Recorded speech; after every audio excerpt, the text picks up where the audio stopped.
আমার নাম বৈশাখী হালদার, বারুইপুর চণ্ডীপুর থেকে আসছি। তো এখানে আমাকে যে নিয়েছিলেন ফতেমা ম্যাডাম, ওনার জন্য একটা জোরে হাততালি হয়ে যায়। আর এই প্ল্যাটফর্মে আমি না জেনেই এসেছিলাম। উনি আমাকে কিছু প্রোডাক্ট দিয়েছিল, বলেছে তুমি তো বাইরে থেকে কিনে খাও, তো এটা কিনেছি দেখো। কিন্তু নাসির স্যার, মাসকুরা ম্যাডাম আমার বাড়ি গিয়ে বলে শুধু কিনেই খাও, তাহলে তুমি একটু অফিসে গিয়ে দেখো। কিন্তু সত্যি অফিসে যাওয়া প্রয়োজন, অফিসে না গেলে আমরা কিছু জানতে পারি না। কিন্তু যখন গেলাম, কিন্তু এই প্ল্যানটা আমি খুব ভালো করে শুনেছিলাম, যেখান থেকে ইনকাম কি আছে। তখন আমি টেলারিং টিচার, মানে সেলাইয়ের কাজ করতাম।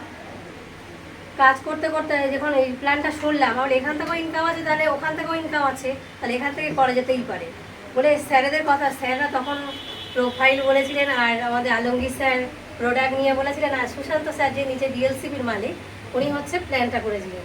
তাহলে আমার তিনজনের জন্য একটা জোরে হাততালি হয়ে যাক। কারণ ওনারা না যদি এই ক্লাসটা বা কিছু না করতে, তাহলে আমরা কিন্তু বুঝতেই পারতাম না যে কি ইনকাম আছে। কিন্তু আমার খুবই ভালো লেগেছিল ইনকামের দিক দিয়ে, যেখান থেকে 5,000 টাকা ইনকাম করা যায়। তখন কিন্তু আমি অলরেডি, সবাই ওই স্যার বারবার বলছিল হাত তোলো, এরকম আমিও হাত তুলেছিলাম যে 5,000 টাকার জায়গায় যদি করা যায়, তাহলে এখান থেকে যদি ওটা সাইড ইনকাম ভেবেই আমি এসেছিলাম এখানে। কিন্তু এখানে এটা মেন ইনকাম হয়ে গেছে, কারণ ওখানেও আমি ইনকাম করা যায়, এখানেও ইনকাম করা যায়, কিন্তু সম্মানের সাথে করা যায়।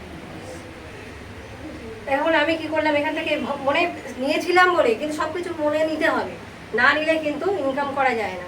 কিন্তু তখন বললাম আমি, হ্যাঁ এখান থেকে করা যেতেই পারে বলে হাত তুলেছিলাম।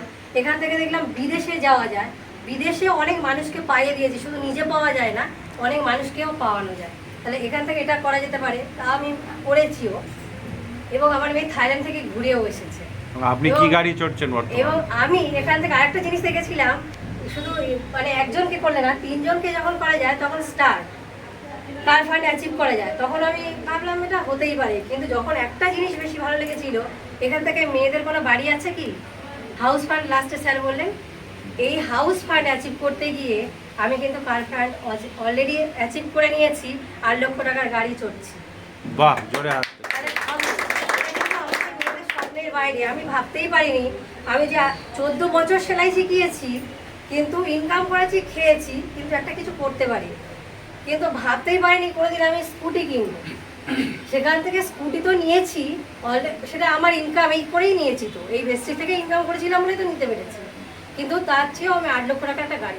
বাহ, জোরে হাত, জোরে হাত। এবং আমি এখানে শুধু নিজে নিয়েছি তা না, আমার মেয়ে বিদেশেও গেছে, তাও কি বিদেশ থেকে ঘুরে এসেছে, যেটা থাইল্যান্ড, স্যার এক্ষুনি বলছিলেন, থাইল্যান্ড থেকে ঘুরিয়ে আনতে পেরেছি।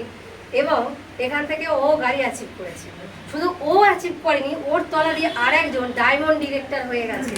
তাহলে কিন্তু আমি যদি সেলাই শিখতাম, সেলাই শেখাতাম, তাহলে এত কিছু আমি করতে পারতাম না। কিন্তু এখানটা একটা ভালো জিনিস যে আমি ইনকাম করেছি, ইনকাম করার জায়গাও তৈরি করে দিতে পেরেছি।